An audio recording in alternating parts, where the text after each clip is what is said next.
The second that padlock snapped shut, click, I trapped 100 furious wedding guests behind my gate, while HOA Karen Whitmore completely melted down on my security cam, screaming, "I have rights! I have rights!" For 2 years, she'd tormented me. Bogus $500 fines, slashed my tires, even tried to fraudulently claim my private lake as community property, all because I wouldn't let her throw massive parties on my land. But at 6 a.m. that morning, there she was, designer leggings soaked in sweat, pounding my door like a mad woman, as a quarter-mile of idling Range Rovers and Bentleys honked behind her. Her daughter's $30,000 lakeside engagement party? Dead. What she didn't know, my inheritance came with ironclad 60-year-old water rights that made every fine, every threat, every act of vandalism worthless. She picked the wrong fight. Before I reveal how one property survey delivered the sweetest legal destruction in Texas, drop a comment. What's the worst thing your HOA ever did? And tell me your state. We're mapping Karen country together. My name's Marcus Rivera, and 3 months ago, I was a laid-off aerospace engineer watching my bank account hemorrhage money. Then my grandfather's lawyer dropped a bombshell. I'd inherited 40 acres of Texas lakefront paradise worth $2.8 million. Zero debt, taxes paid, pure gold. Sounded too good to be true.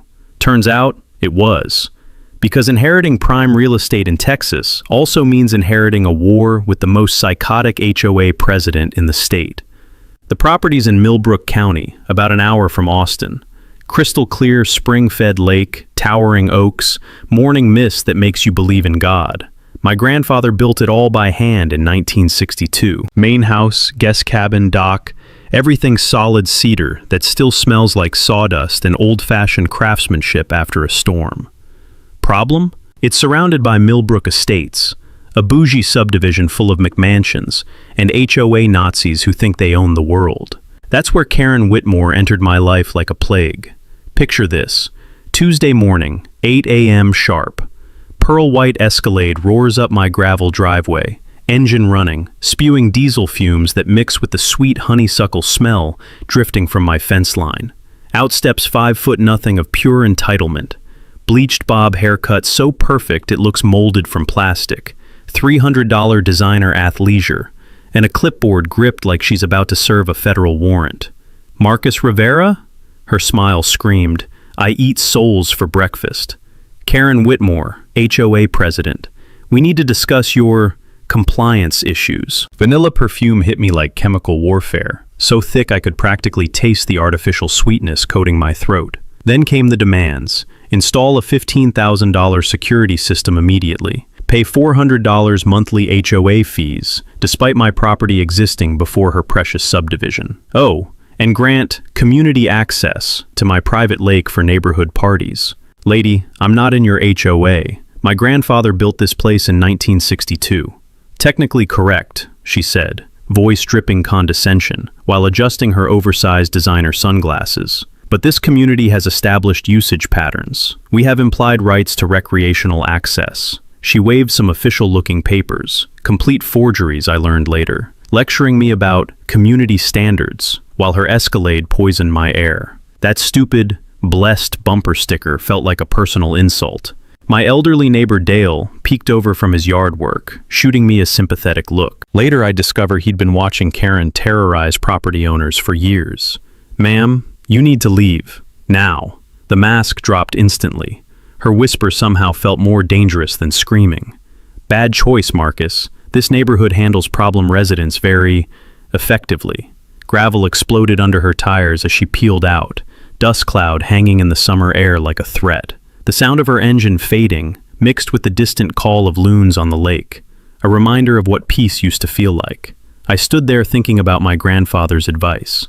Never fight until you know you can win, but when you fight, destroy them completely. Prophetic words, because I was about to discover Karen's systematic business model. See, what I didn't know was that Karen had perfected this exact scam on 3 other lakefront owners.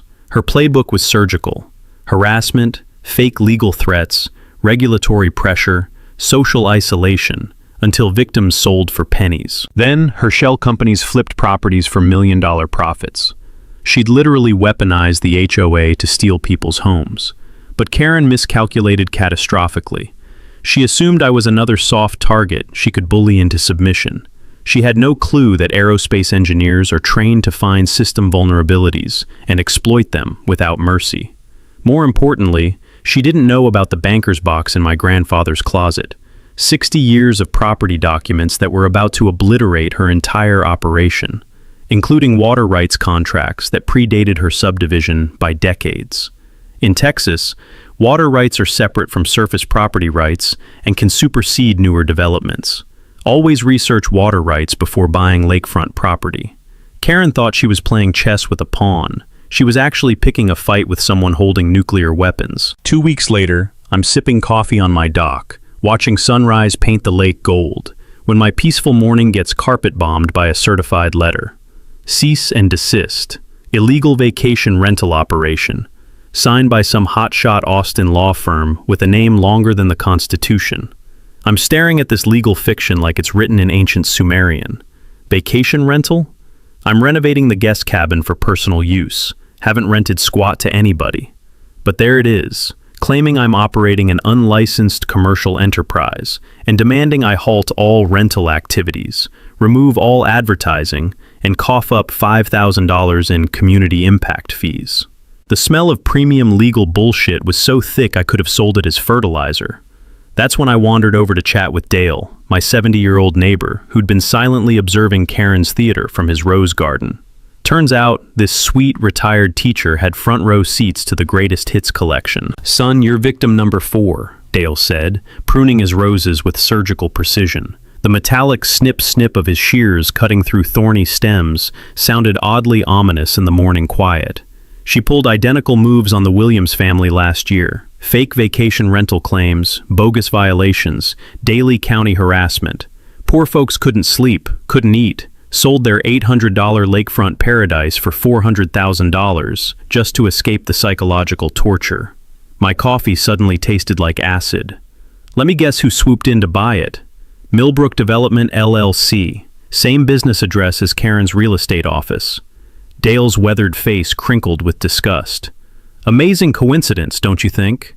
Not amazing. Terrifying.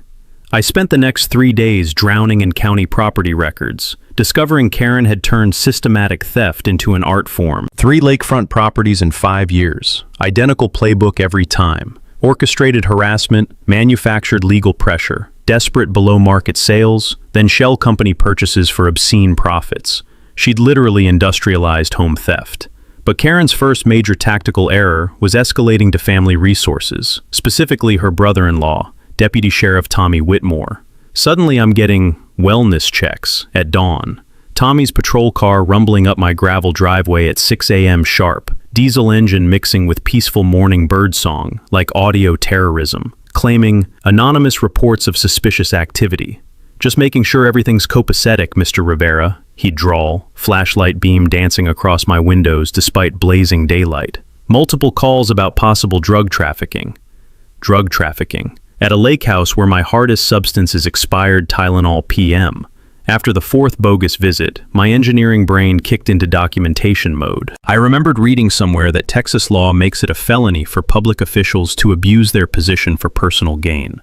Every timestamp, every photo, every audio recording went into my rapidly expanding evidence file. Then came the EPA blitzkrieg. Anonymous complaints claiming I was contaminating protected waterways with renovation runoff. Environmental inspectors invaded unannounced, testing crystal clear water that's been pristine since the Eisenhower administration. The bureaucratic paperwork alone could have deforested Montana.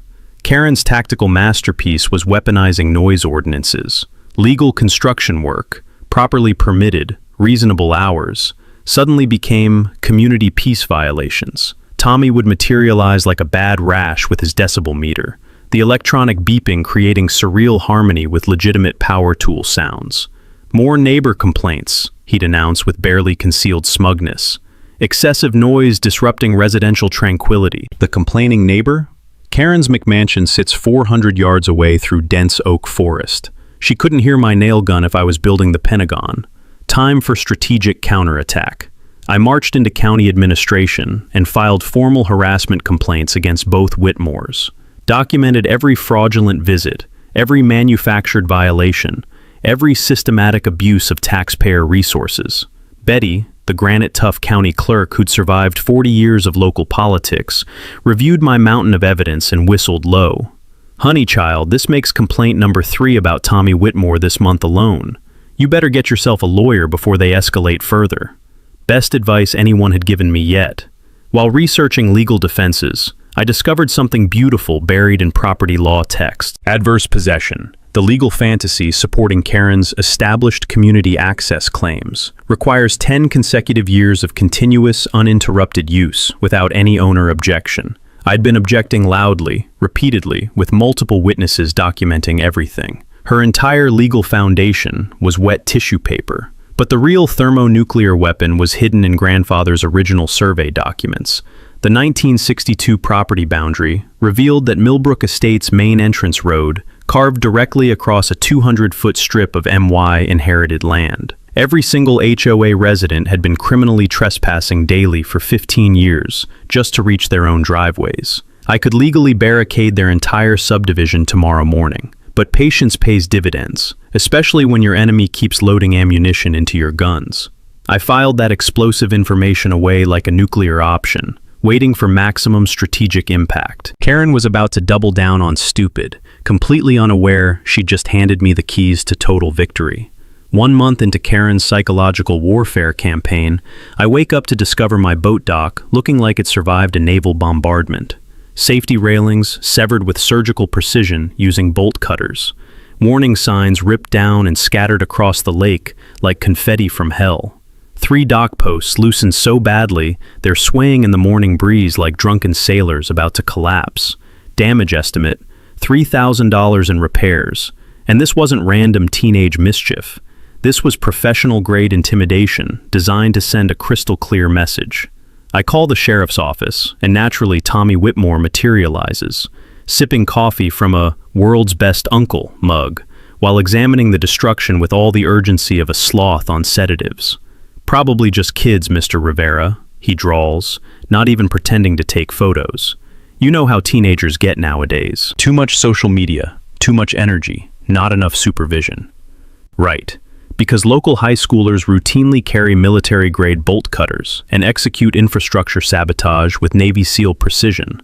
That afternoon, I'm at Home Depot buying security equipment when the toxic combination of diesel exhaust and vanilla perfume announces Karen's grand entrance.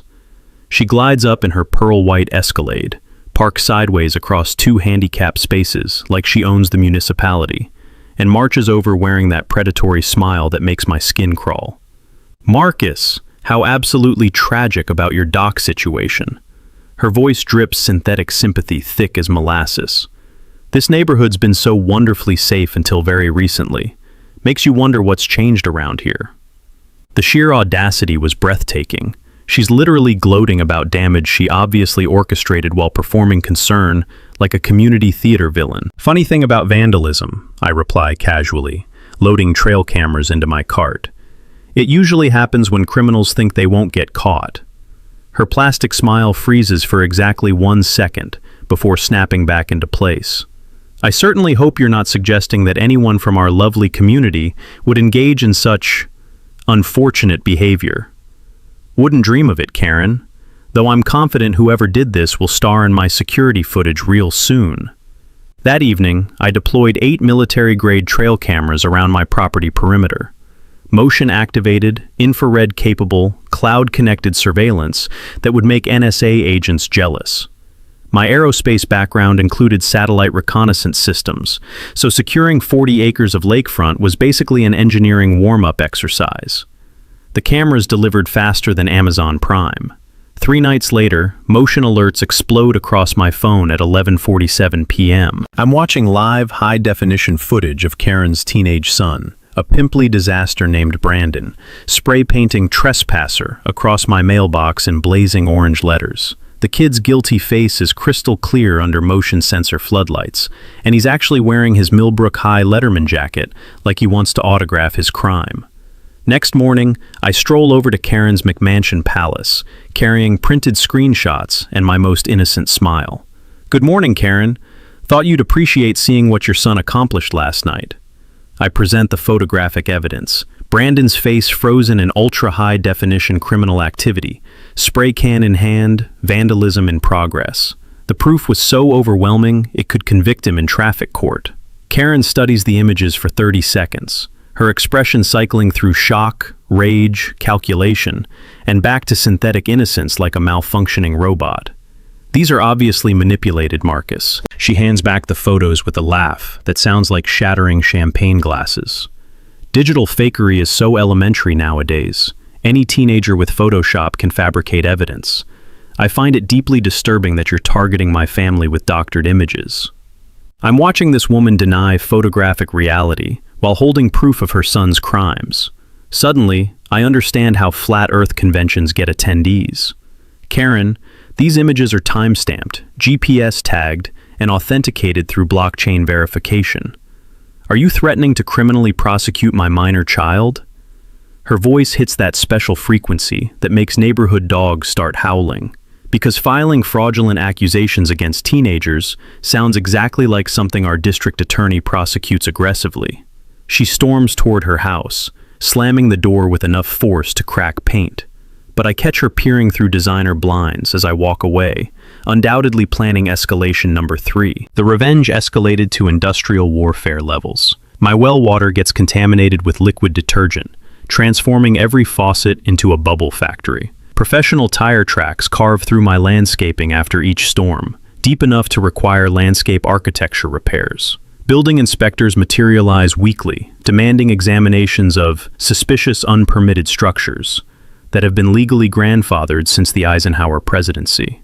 But Karen's social media blitzkrieg was her tactical masterpiece. She launches a Facebook group called Millbrook Safety Watch and begins posting cryptic nighttime surveillance photos of my property with captions like, "Concerning late-night activities reported," and "Unidentified vehicles observed after midnight." The photos are so blurry and dark, they could be documenting alien abductions. But her followers devour every post like breaking news. Within days, I become the neighborhood's most wanted criminal without committing anything beyond existing while Hispanic. But Karen's intelligence operation contained a fatal flaw she never detected. My ally, Helen Morrison, had been feeding Karen completely fabricated information for weeks. False schedules, fictional visitors, imaginary suspicious activities. Karen thought she was building an intelligence dossier. She was actually being played like a fiddle by a retired librarian with a psychology degree. Game time. 6 weeks into this neighborhood war, Karen decides she needs heavier artillery and recruits 2 new players who make her look like a church volunteer. First up, her personal trainer boyfriend Tank Morrison, 6'4" of pharmaceutical-enhanced intimidation, with biceps like bowling balls and the intellectual depth of a puddle. This walking steroid advertisement launches a daily fitness routine involving strategic jogging past my property at exactly 6 a.m., stopping to glare through my windows like he's planning a home invasion. The rhythmic thud of his combat boots against my gravel driveway becomes my new alarm clock, mixing with peaceful morning bird songs like a psychological warfare playlist. Tank makes zero effort to disguise his surveillance mission. He'll pause at my fence line, perform elaborate stretching routines while studying my security cameras, then continue his workout with all the stealth of a freight train. But Tank's just the hired muscle. Karen's real masterstroke involves seducing County Commissioner Bradley Walsh, a corrupt politician so dirty he makes carnival barkers look trustworthy. Walsh materializes unannounced on a sweltering Wednesday afternoon, emerging from a taxpayer-funded SUV that costs more than most people's annual salaries. The man's so bloated with corruption, he needs help climbing my front steps. "Mr. Rivera, the county's received disturbing reports regarding potential zoning violations," Walsh announces, consulting official paperwork, while perspiration stains spread across his expensive polo shirt like a roadmap of guilt. "We may need emergency rezoning for public safety considerations." Public safety. Political speak for, Karen wants your land, and I'm the government muscle helping steal it. That evening, I dive deep into Walsh's background and strike gold. Our beloved commissioner owes Karen's ex-husband $40,000 from a strip mall investment that collapsed faster than a house of cards in a hurricane. Suddenly, his eagerness to prostitute county resources makes crystal clear sense. He's not helping Karen from friendship. He's trading political favors to settle gambling debts. The harassment escalates to industrial-grade psychological warfare. County snowplows accidentally demolish my mailbox in blazing July heat. In Texas, where snow appears about as frequently as honest politicians, Walsh's building department suddenly demands updated seismic impact assessments for structures built during the Eisenhower administration. My professionally installed septic system mysteriously requires emergency health inspections every 10 days. Then Karen targets my financial lifeline. She manipulates First National Bank into investigating my accounts for suspicious transaction patterns, suggesting money laundering or narcotics trafficking. Bank manager Preston Hartley, a nervous weasel who sweats through expensive suits, summons me for an urgent compliance meeting in his wood-paneled office that smells like fear and cheap cologne. Mr. Rivera, our automated systems flagged unusual cash deposits inconsistent with your stated employment profile. Preston stammers, shuffling documents like he's handling radioactive waste. Federal regulations require us to report potential financial crimes, unusual cash deposits, weekend contracting work to afford legal fees, completely legitimate income that any competent banker would recognize instantly.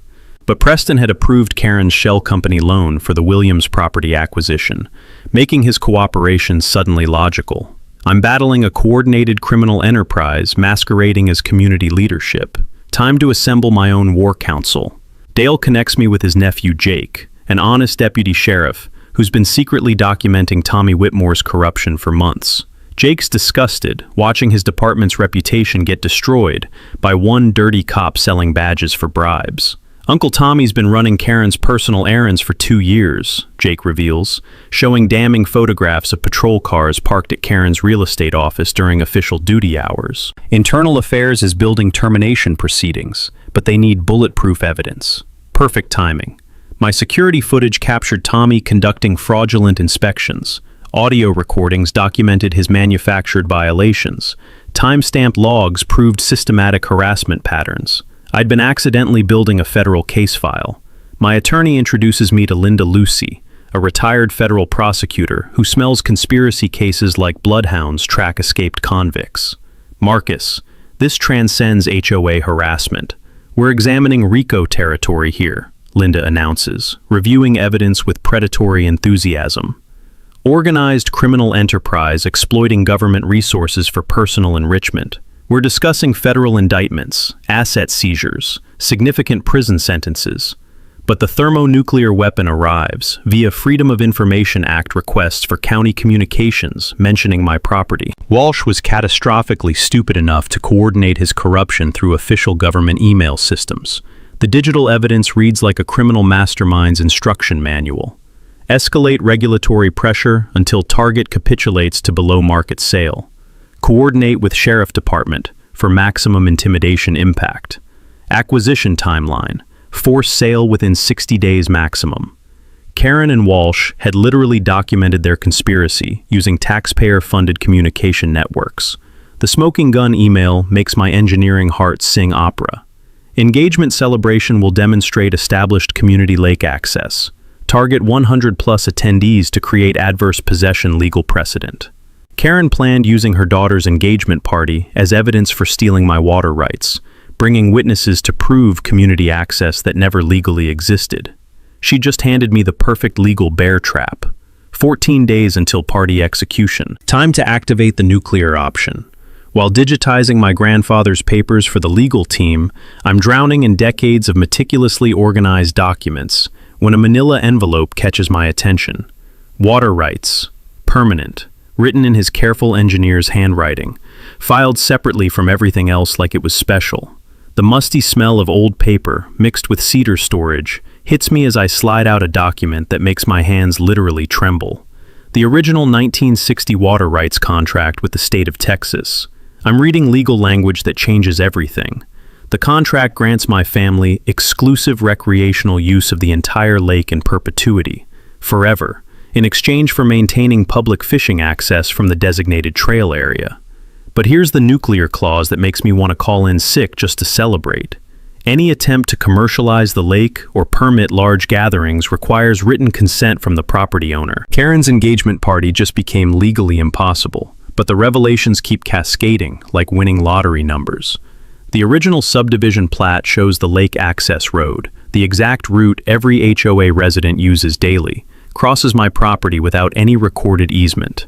For 15 years, Millbrook Estates has been committing mass trespassing just to reach their own mailboxes. I call Linda Lucy immediately, my voice actually shaking as I read contract language over the phone, while she makes excited prosecutor sounds. "Marcus, this is a legal thermonuclear device," Linda practically sings. "Texas Water Code Section 11.021 explicitly protects exclusive use contracts predating subdivision development. Karen's HOA never possessed any lake rights. Not implied, not adverse possession, absolutely nothing. The irony tastes sweeter than victory champagne. Karen spent 2 years systematically trying to steal property rights that were legally impossible for her to obtain. She was essentially attempting to rob a bank vault that never existed. Strategic recommendation," Linda continues, her voice sharp with prosecutorial hunger. "Instead of immediately blocking the party, let Karen invest maximum resources first. Time, money, reputation. Then detonate the trap with maximum witnesses present, preferably including media coverage. Psychological warfare perfection. Let your enemy commit completely before revealing they've been fighting an already lost battle." I spend the following week consulting Dr. Patricia Vance, Austin's premier water rights specialist. She reviews grandfather's contract with the reverence of someone examining the Constitution. "Your family's exclusive use rights supersede any HOA claims by multiple decades," Dr. Vance confirms. "The state issued this agreement before subdivision development was conceptually planned. It represents grandfathered protection that cannot be challenged or modified without your explicit written consent." The research reveals even broader power. Property owners holding exclusive water rights have successfully blocked corporate developments, municipal projects, even federal initiatives. I'm wielding legal authority that city governments cannot override. Karen's entire 2-year harassment campaign was doomed before it started. The final revelation emerges from detailed property survey analysis. Those 1962 boundary markers prove that Millbrook Estates' main entrance road carves directly across 200 feet of my inherited land.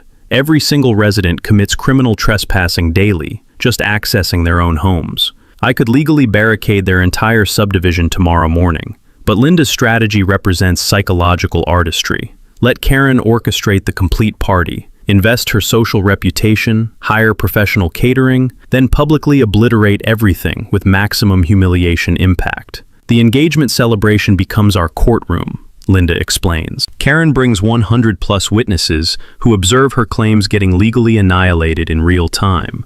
Public embarrassment plus criminal exposure plus financial devastation. The ultimate justice trifecta. Perfect timeline. 2 weeks for Karen to invest maximum resources, build maximum expectations, stake maximum credibility on illegal lake access fantasies. Then I activate water rights nuclear option with news cameras documenting everything. Karen believes she's planning a celebration establishing community lake access rights. She's actually choreographing her own public legal execution. The beautiful irony? Her desperation to demonstrate community lake usage will provide perfect witnesses for her complete legal annihilation. 14 days until Karen discovers that stealing water rights requires significantly more than bullying tactics and fake documents. Construction time. Time to engineer the most satisfying revenge in Texas legal history. My aerospace background included designing satellite deployment systems, so creating a remote-controlled gate that Karen can't breach, bypass, or destroy becomes a fun weekend project. I'm talking military-grade steel frame, buried power cables immune to sabotage, smartphone app control from anywhere on Earth, plus backup manual locks that would challenge a Navy SEAL demolition team. The hardware store cashier looks confused as I load up $3,200 worth of industrial steel, concrete mix, and electronics. Building a fortress, Marcus? Something like that, I grin, knowing I'm about to construct Karen's legal Waterloo. Installation happens under cover of darkness like a covert military operation. Generator-powered floodlights turn my property into a construction zone, while I work with the precision of someone building spacecraft. The gate mechanism uses standard garage door opener motors, connected to industrial-grade chain drives. Technology any homeowner could Google and replicate for their own property protection. The engineering beauty lies in the buried infrastructure. Power cables run 6 feet underground in armored conduit, impossible to cut without excavation equipment. The gate posts anchor 8 feet deep in reinforced concrete, designed to withstand ramming attempts from vehicles up to pickup truck size. Dale wanders over around midnight, carrying coffee and genuine curiosity about my late-night construction project. "Looks impressive, son. What's the plan here?" "Security upgrade," I explain, testing the smartphone app that controls gate operation from anywhere with cell service. Karen's been escalating her harassment, so I'm escalating my property protection. Dale's weathered face creases into a knowing smile. "Timing's interesting. What with that big party coming up?" Smart man. Dale understands exactly what's happening without needing details spelled out. While I'm building physical infrastructure, Linda Lucy prepares legal artillery. She drafts preliminary injunction paperwork, ready to serve at the perfect dramatic moment. The documents include every piece of evidence we've collected: water rights contracts, trespassing documentation, harassment records, corruption proof. "We'll have sheriff's deputies standing by Saturday morning," Linda explains over the phone while I test gate mechanisms. "Not Tommy Whitmore. Internal Affairs suspended him yesterday for the corruption investigation. We're coordinating with honest law enforcement who understand they're witnessing federal crimes in progress." The timing couldn't be more perfect. Tommy's suspension removes Karen's primary muscle, just when she needs corrupt protection most. My media strategy crystallizes through Dale's family connections. His nephew Jake knows a local news producer, hungry for David versus Goliath stories, involving government corruption and property rights abuse. The producer agrees to, coincidentally, patrol the area Saturday morning, responding to anonymous tips about potential civil rights violations. Social media preparation involves creating documentation accounts across multiple platforms, real-time posting capabilities, cloud backup systems, live stream options, everything needed to turn Karen's party into viral justice content. But the psychological preparation requires delicate balance. I need to appear completely unaware of party planning while secretly coordinating maximum witness impact. When Karen drives past checking my security improvements, I wave cheerfully like a neighbor installing normal property upgrades. "Just making the place more secure," I call out. "You never know what kind of people might try trespassing on private property." Her face cycles through confusion, suspicion, and barely controlled rage. She has no idea I'm quoting her future criminal charges. The final technical detail involves backup power systems in case Karen attempts electrical sabotage. Solar battery arrays hidden throughout the property ensure gate operation even during power outages. My engineering paranoia pays dividends when planning for criminal opponents. Financial calculations make this even sweeter. Karen's party investment approaches $15,000 between catering, decorations, professional photography, and rental equipment. She's literally funding her own public humiliation with money that could have paid competent legal advice.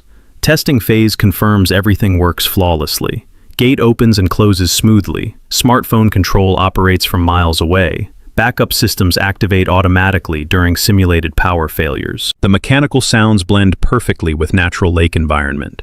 Birds singing, water lapping against dock posts, peaceful rural quiet interrupted only by perfectly engineered steel precision.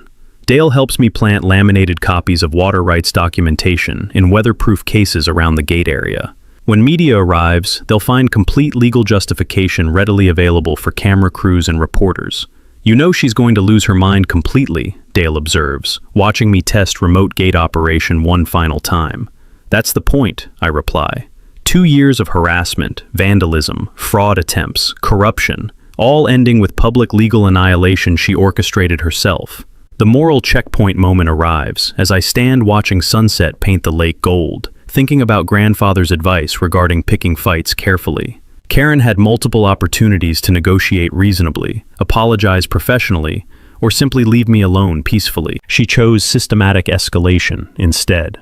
Saturday morning, Karen discovers that stealing water rights requires significantly more than bullying widows and corrupting county officials. Game day approaches, and I'm holding every single winning card. 3 days before party day, Karen launches her most desperate gambit yet, a legal Hail Mary so audacious it makes her previous schemes look like practice runs. She files an emergency restraining order in distant Jefferson County, claiming I've made credible terrorist threats against community families and am stockpiling weapons for mass violence. The petition reads like paranoid fiction.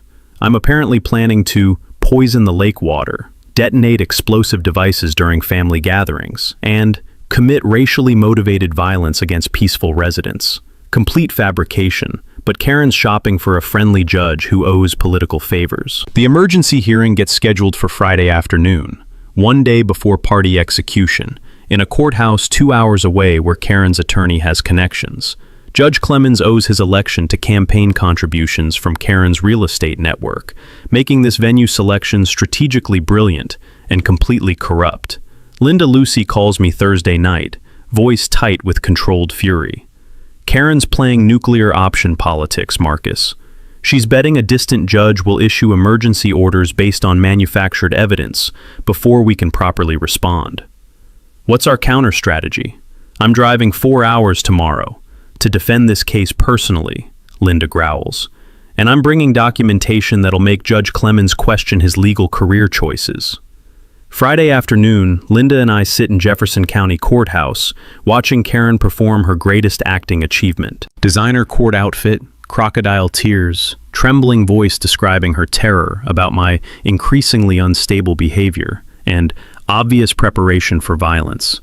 Your Honor, Mr. Rivera has installed military-grade barriers designed to trap innocent families, Karen testifies, dabbing her eyes with tissues.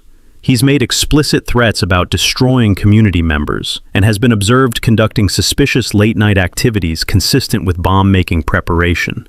The woman deserves an Academy Award for creative fiction.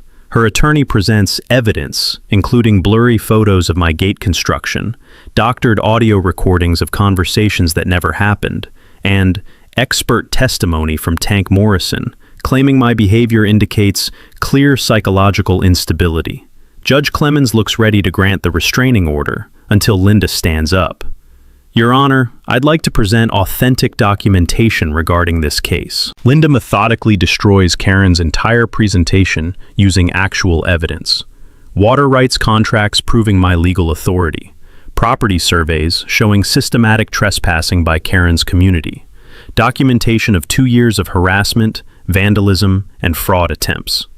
The courtroom atmosphere shifts dramatically as Linda presents corruption evidence involving County Commissioner Walsh, Deputy Tommy Whitmore, and organized conspiracy to steal my inheritance through government abuse. Your Honor, Ms. Whitmore isn't seeking protection from threats. She's attempting to use emergency court orders to facilitate ongoing criminal enterprise, Linda concludes. The defendant is actually the victim of systematic harassment by an organized conspiracy involving corrupt government officials. Judge Clemens studies the evidence for 20 minutes while Karen's confidence evaporates like morning mist. When he finally speaks, his voice carries judicial authority that makes everyone sit straighter. Motion denied. Furthermore, this court finds evidence suggesting potential perjury and abuse of legal process. Ms. Whitmore, your attorney should advise you about potential criminal exposure from filing false emergency petitions. Karen's meltdown begins immediately, screaming in the courthouse parking lot about corrupt judges protecting dangerous outsiders, while news cameras capture every unhinged moment. Her psychological mask finally slips completely, revealing the entitled narcissist beneath community leader pretenses. But Linda's not finished. She immediately files counter-motions for harassment charges, demanding attorney fees, and requesting criminal investigation of conspiracy evidence. Karen just handed us federal case enhancement, Linda explains during the drive home. Filing false emergency petitions under oath constitutes multiple felonies. Plus, she's now created federal court jurisdiction for the entire conspiracy. That evening, Tank attempts one final sabotage mission, cutting power lines to my property using bolt cutters at 2 a.m. My security cameras capture everything in high-definition glory, including clear facial recognition and audio of him coordinating with Karen via cell phone. Jake arrives within minutes, arresting Tank for criminal mischief, trespassing, destruction of utilities, and conspiracy charges. Tank's mugshot goes viral on local social media, as Karen's muscle gets perp-walked in handcuffs. Karen's response to Tank's arrest reveals complete psychological break. She calls the arrest political persecution and claims Tank was checking for gas leaks at 2 a.m. with bolt cutters. Local Facebook groups explode with residents questioning their HOA president's mental stability. Financial desperation drives Karen's final decision. She's already invested $20,000 in party preparations, hired professional caterers, rented luxury equipment, booked photographers. Canceling now means financial ruin plus social humiliation. Her daughter threatens to call off the engagement if the party gets ruined. Karen's husband privately texts me an apology, revealing he's consulting divorce attorneys about escaping Karen's criminal liability. But Karen doubles down on absolute stupidity. Despite court defeats, Tank's arrest, mounting criminal evidence, and community backlash, she announces the party will proceed as scheduled. Saturday morning approaches with Karen facing criminal charges, financial ruin, family collapse, and community exile. And she still thinks she can steal my lake. Friday evening, Karen's party preparation team descends on my lake like an invasion force, completely convinced they'll have access tomorrow morning. Rental trucks rumble down the access road, unloading $8,000 worth of white canvas tents, elegant table settings, and professional lighting equipment designed to transform lakefront property into wedding magazine perfection. The sweet scent of expensive floral arrangements mixes with diesel exhaust from generators powering refrigerated catering trucks positioned strategically near my private dock. Karen orchestrates the setup like a military general, barking orders at hired staff while wearing designer workout gear and holding a clipboard thick as a phone book. She's invested everything, financially, socially, emotionally, in this demonstration of community lake ownership. Watching through my security cameras, I feel momentary sympathy seeing Karen's obvious stress and desperation. Then I remember 2 months of harassment, vandalism, fraud attempts, and corruption conspiracy, and that sympathy evaporates faster than morning dew. The professional photographer scouts perfect engagement shots around my dock, testing angles and lighting, while discussing tomorrow's timeline with Karen's frazzled event coordinator. Their excited planning conversations about lakefront romance and natural beauty backdrops carry across the water like ironic comedy. Linda texts confirmation that all legal documentation is finalized. No procedural errors, bulletproof case ready for immediate deployment. News crew will arrive at 10 a.m., investigating anonymous reports about property rights disputes. Internal Affairs has issued arrest warrants for both Karen and Tank, timed for Saturday morning execution. Community buzz spreads through Millbrook Estates social media as residents prepare for the biggest party of the year. Neighbors discuss bringing chairs to watch the lakefront celebration, completely unaware they're planning to witness the most spectacular legal disaster in county history. But Karen's confidence reaches delusional levels as setup continues. She tells workers they're creating permanent community event space and discusses future party planning like she owns my inheritance. Her sense of entitlement has evolved beyond normal narcissism into complete detachment from legal reality. Near midnight, Karen and Tank make their final sabotage attempt, approaching my gate with heavy-duty bolt cutters and a sledgehammer like they're planning prison escape. My motion sensors trigger automatically, flooding the area with daylight-bright security illumination. The tamper-proof design I engineered performs perfectly. Industrial steel resists their tools. Buried power cables remain untouchable. Backup locks engage automatically when they trigger intrusion sensors. Tank pounds the gate posts with everything he's got, while Karen screams directions from her Escalade. Security footage captures crystal clear evidence of attempted destruction of property, both faces perfectly visible under motion sensor floodlights. Their coordination conversation gets recorded in studio-quality audio as Karen shouts instructions about removing illegal barriers. I file police reports immediately with night shift dispatch, providing video evidence of attempted property destruction. Arrest warrants get updated to include Friday night criminal activity, creating an impressive stack of charges for Saturday morning service. Karen's panic escalates to psychological breakdown territory when she realizes the gate is permanently installed, professionally engineered, and impossible to remove without industrial equipment. Her investment of pride, money, and reputation in tomorrow's party creates unbearable pressure with no escape options. Desperate measures include attempting to hire emergency locksmith services at 1 a.m., offering $5,000 cash for urgent gate repair. No legitimate company responds to middle-of-the-night requests involving obvious property destruction, leaving Karen with zero options except accepting defeat or proceeding with impossible plans. Social media meltdown begins as Karen posts increasingly unhinged messages on neighborhood apps, begging for help removing illegal barriers and claiming emergency family medical situation requires immediate lake access. Community responses range from confusion to alarm about their HOA president's mental state. Legal consultation at 2 a.m. produces devastating news when Karen's attorney explains there's no legal mechanism to force gate removal, especially with federal corruption charges pending.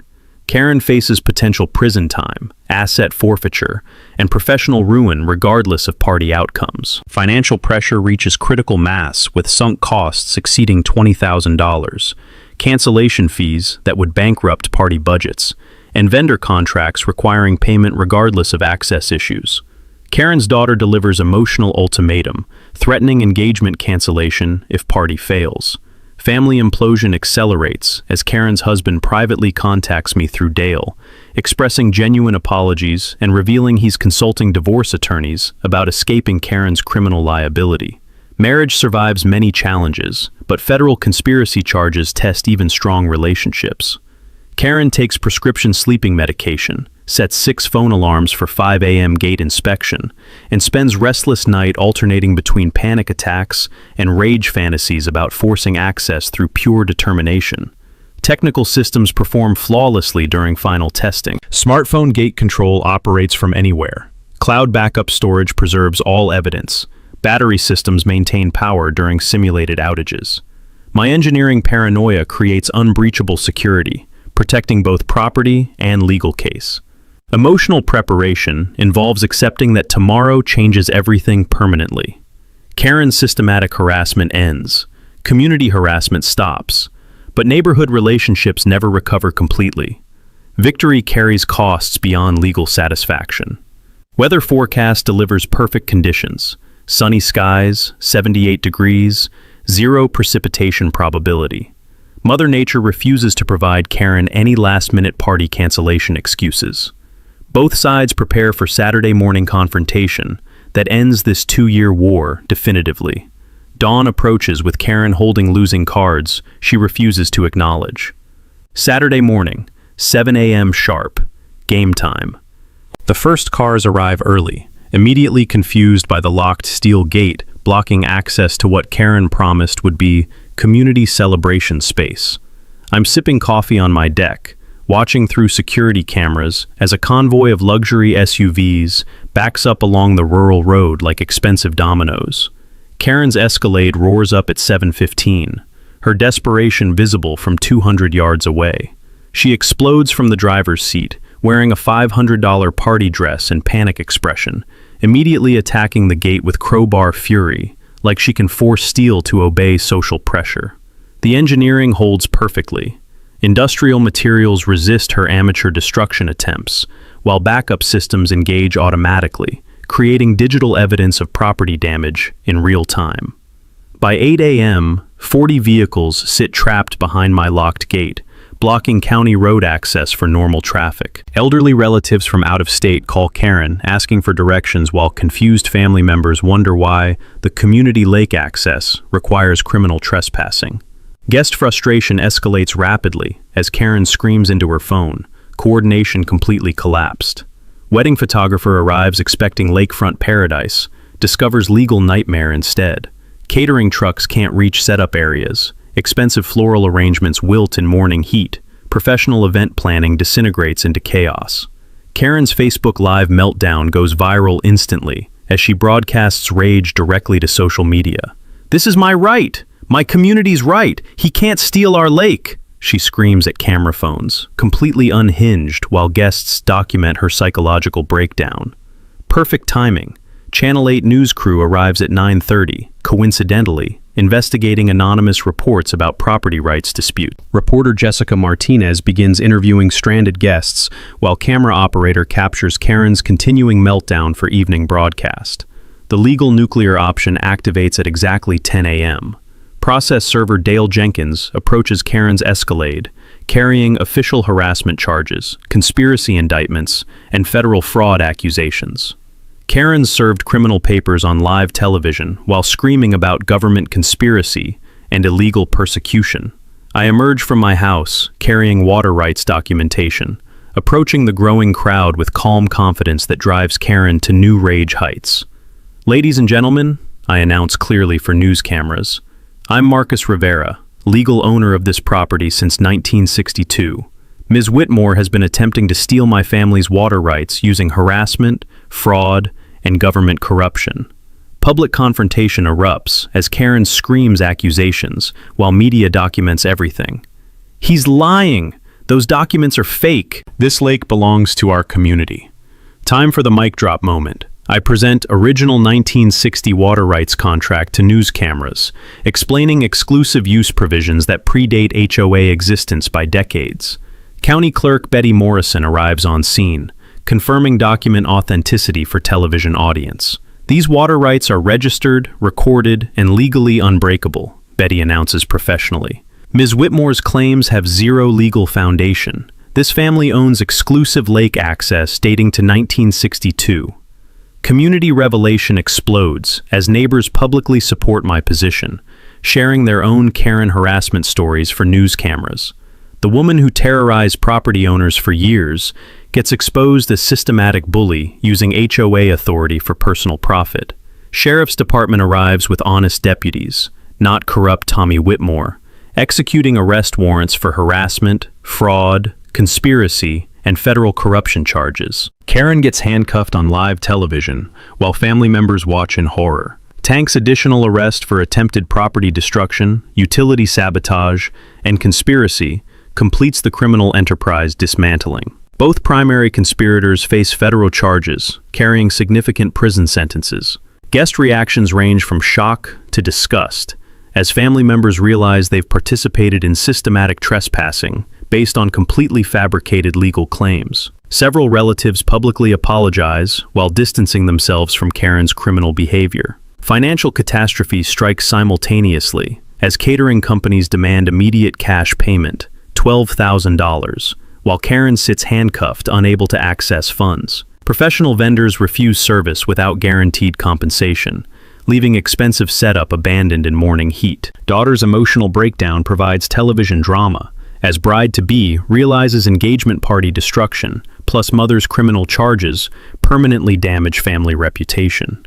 Wedding planning conversations shift to damage control and legal liability management. Social media justice delivers swift karma as hashtag HOA Karen trends locally within hours. My TikTok follower count explodes to 50,000 overnight as property rights advocates share victory content nationwide. Karen becomes cautionary tale about HOA abuse consequences. Legal victory speech concludes with community healing gesture. This lake returns to its original purpose, public fishing access as my grandfather intended, managed responsibly without HOA interference. News coverage captures perfect David versus Goliath narrative, as honest property owner defeats corrupt establishment through legal preparation and engineering intelligence. State media outlets request interviews about HOA abuse and property rights protection. The gate reopens within 24 hours for legitimate public fishing access via designated trail, honoring grandfather's original community vision without enabling HOA exploitation. Karen's 2-year harassment campaign ends with federal indictments, financial ruin, family destruction, and community exile. Justice tastes sweeter than expected. 5 months later, life around Millbrook Lake has transformed completely. Karen's consequences arrived swiftly and comprehensively. Emergency HOA board vote removed her from presidency within 48 hours of arrest. She faced 6 months county jail, plus federal conspiracy charges carrying 2-year minimum sentences. Financial ruin from legal fees, party costs, and victim restitution destroyed her real estate empire permanently. The divorce finalized quickly, as her husband chose family reputation over criminal marriage. Karen's daughter maintained relationship with father while cutting all contact with mother, understanding that association with federal criminal carries permanent social costs. Karen currently works part-time retail at discount stores, living in government housing, banned from all HOA positions statewide. Her attempts at community rehabilitation consistently fail as background checks reveal conspiracy convictions and fraud history. But transformation extends far beyond individual consequences.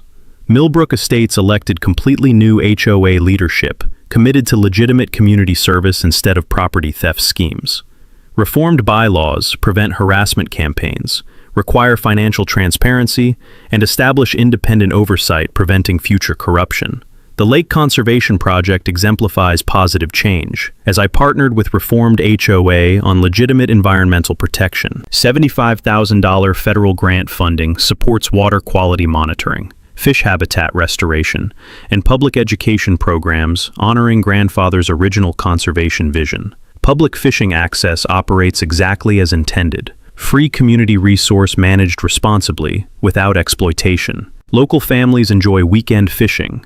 Environmental education programs teach lake ecology. Peaceful coexistence replaces systematic harassment. Educational components flourish through monthly property rights workshops, helping other harassment victims understand legal protections and enforcement options. My experience becomes template for defeating HOA abuse through documentation, legal preparation, and strategic patience. Legal precedent protection emerges as our case gets cited in subsequent property disputes across Texas. Karen's systematic defeat establishes jurisprudence protecting water rights, preventing adverse possession fraud, and criminalizing government corruption in property theft schemes. Business opportunities developed naturally, as consulting work helping property owners fight HOA abuse provides meaningful income while serving community justice. Aerospace engineering skills translate perfectly to legal strategy, documentation systems, and technical property protection. Media recognition continues expanding as State Attorney General features our victory in Property Rights Protection Campaign, educating citizens about legal remedies for government harassment. National property rights organizations request presentations about successful resistance strategies. Financial outcomes exceeded expectations, as property values increased 20% following resolution of access disputes and elimination of harassment environment. Peaceful community relationships attract quality residents, replacing previous toxic leadership culture. Personal healing required months of readjustment as constant vigilance becomes unnecessary habit. Checking mailboxes without anxiety, answering doors without preparation, sleeping through nights without security alerts. Normalcy returns gradually after systematic trauma. Community relationships flourish beyond conflict origins, as genuine friendships develop with neighbors who supported justice despite social pressure. Dale becomes surrogate family. Jake provides ongoing law enforcement cooperation. Linda remains trusted legal counsel for future challenges. Annual Lake Heritage Day celebration honors grandfather's original vision while celebrating community victory over corruption. Families enjoy fishing tournaments, environmental education, barbecue fellowship, positive traditions replacing harassment memories. Technical legacy inspires other property owners facing similar harassment as gate system becomes model for defensive engineering. My detailed documentation helps others prepare legal cases, security systems, and strategic responses to HOA abuse. The scholarship fund established using legal settlement money supports engineering students studying systems analysis and problem-solving approaches, skills essential for defeating organized harassment campaigns. Education remains best long-term protection against institutional abuse. Recent developments include Karen's failed appeal attempts and additional criminal charges for perjury during federal proceedings. Justice system continues holding her accountable while protecting future potential victims from similar schemes. Looking forward, this experience teaches valuable lessons about patience, preparation, and systematic documentation when facing institutional harassment. Victoria requires engineering mindset. Gather data, identify vulnerabilities, execute precisely, document everything. Property rights protection remains ongoing responsibility as new threats emerge regularly. Vigilance prevents future harassment, while community cooperation ensures collective security against organized abuse. Dale recently mentioned another lakefront property owner facing suspiciously familiar harassment patterns. Time to share knowledge and ensure Karen's playbook never victimizes another family. Speaking of property nightmares, wait until you hear about the HOA board president who tried foreclosing on a veteran's home over American flag display regulations. But first, drop comments sharing your worst HOA horror stories. I read every response and might feature the most outrageous examples in future videos. Subscribe for more property rights victories and justice stories that prove ordinary people can defeat corrupt systems through preparation and persistence. Hit that notification bell because bullies exist everywhere, but so does justice when good people refuse to surrender.